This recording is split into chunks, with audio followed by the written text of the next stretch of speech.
यदि बहुपद बहुपद बहुपद बहुपद बहुपद किससे कहते हैं? पोलिनोमियल्स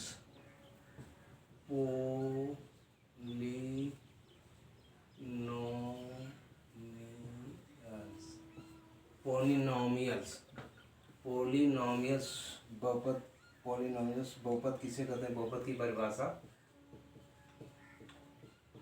बहुपद की परिभाषा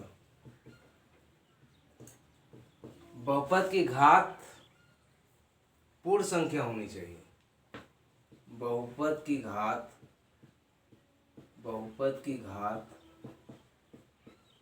पूर्ण संख्या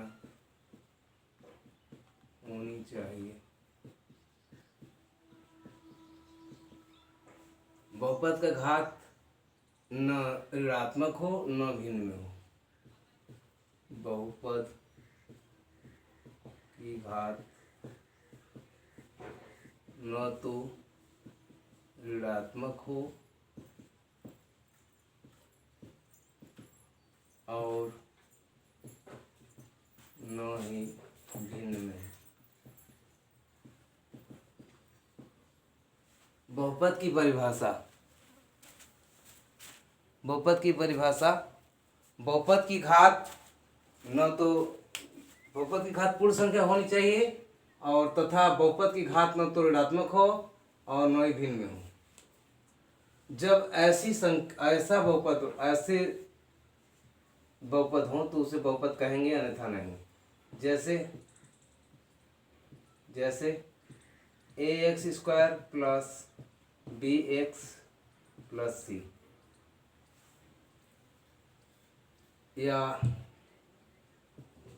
x square plus 7x plus 5 या x cube plus 3x square plus 7x। यहाँ पे ये सब बहुपद है। अब बहुपद कौन नहीं है? अगर x घात 3 है और x घात -3 है प्लस x घात -2 है प्लस x घात -1 है प्लस 5 है तो ये बहुपद नहीं है।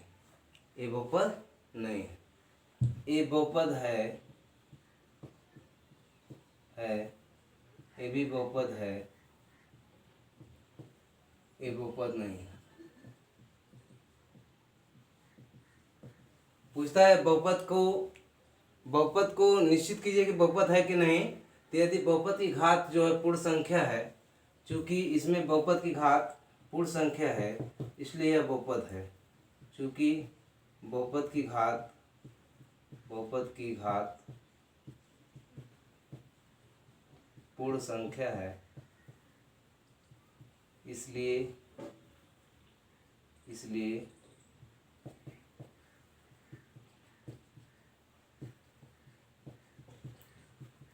यह बहुपद है। अगर बहुपद की घात पूर्ण संख्या नहीं होगी तो बहुपद नहीं होगा। बहुपद जो है कई प्रकार के होते हैं, एकपदी, द्विपदी, त्रिपदी। बहुपद कई तरह के होते हैं, एकपदी, द्विपदी, त्रिपदी। बहुपद कई तरह के होते हैं, एकपदी, द्विपदी, त्रिपदी। एकपदी बहुपद किसे कहेंगे? x घाते 3 ये एकपदी है। अगर x घाते 2 प्लस 3x है ये एकपदी बहुपद है। एकपदीय ये बहुपदीय है। बहुपदीय ए द्विपदी ना, सॉरी, एकपदी द्विपदी बोलना चाहिए था। द्विपदीय इसको ये त्रिपदीय ऐसे भी होता है। x पावर 5 का whole square plus x plus 5। इस तरह के बहुपद को इसको द्विपदी कहा जाएगा। द्विपदीय इस तरह का अगर एक्स क्यूब प्लस नहीं इस तरह से a प्लस बी प्लस सी का होल क्यूब प्लस ए प्लस बी प्लस सी का होल स्क्वायर, ए प्लस बी प्लस सी, ये त्रिपदीय। इस तरह से एक पदी, द्विपदी और त्रिपदी कंप्लीट हुआ। और बहुपद को हम लोग आरोही अवरोही क्रम में भी लिखते हैं।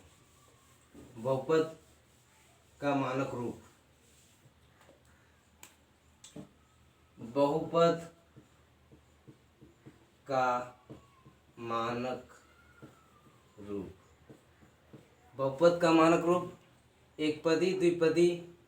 बहुपद का मानक रूप जो है आरोही या अवरोही क्रम में होता है।